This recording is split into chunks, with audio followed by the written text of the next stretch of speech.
No signál, tyjo, doufám, že já teda slyšet jsem. Zdarec Palec, vítám vás u nového videa s názvem Naše akce, váš styl.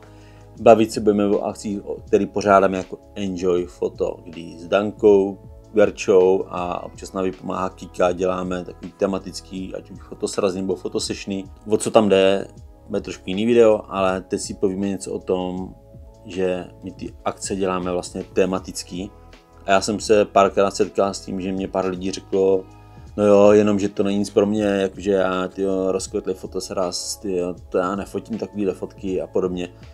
Je jedno, jestli to byl fotograf nebo vlastně holka, modelka, ale jde o to, že my sice to máme tematický, ale vy se toho tématu nemusíte striktně držet. To téma je proto, aby to mělo nějaký koncept a mohli jsme na to nachystat nějaké rekvizity, přibližně si jako vymyslet nějakou lokaci, kde to chceme uspořádat. No a vlastně záleží na vás, jak celý jako vy uchopíte, jak se domluví fotograf s modelkou, modelka s fotografem, tak aby vás to bavilo a měli jste skvělé fotky. Neznamená prostě, když budeme fotit, nevím, Venice, dám například, mám tady nějaké fotky, tak asi jdem rovnou, takže vám ukážu nějaké fotky.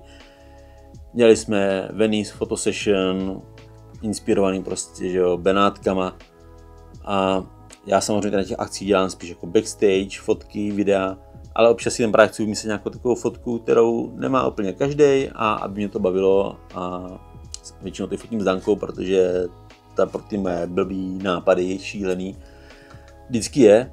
No a třeba jsem si právě tady na tom Venice fotosessionu vymyslel, že jsem viděl takovou pěknou lampu, že prostě řeknu Dance, ať mě tam dá tu hlavu do té lampy a vymysleli jsme jako pár fotek prostě v lampě. Takže to byl třeba Venice, jo. Nebo rozkvetlej fotosraz, který byl nedávno. Zás viděl jsem tam vlečku s trávou a napadlo mě jen tak spíš jako ze srandy, bych uvolnil nějakou atmosféru, že naženou holky na tu vlečku a vemu pár fotografů jakože vlastně táhnou a vznikla z toho jedna mobilová fotka, za mě je fajn, prostě sranda byla, splnila to účel, i ta fotka mě relativně baví. Nebo jsme měli tulipánovou fotoakci, kde bylo 300 tulipánů, dalo se fotit s jedním tulipánem, dalo se fotit se všema tulipánama.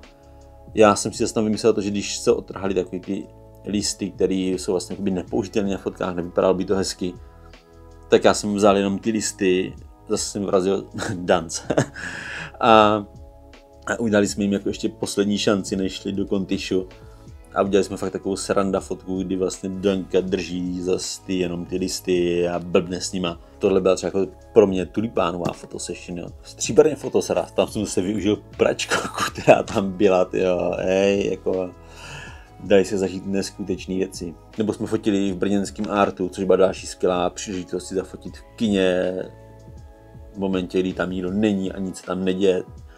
Já jsem si tam pořídil zase pro mě super fotky, které jsem nikde jako neviděl. Využili jsme tam takové stěny z vál.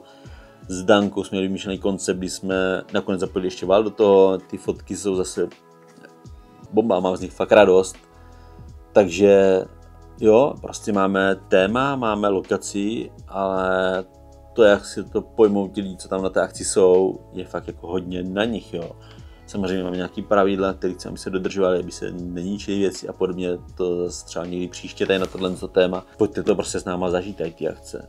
A nebojte se to, že to má nějaký téma, že by vás to nebavilo. Věřte, že vás to bavit bude. To jsem si jistý. Takže přijďte.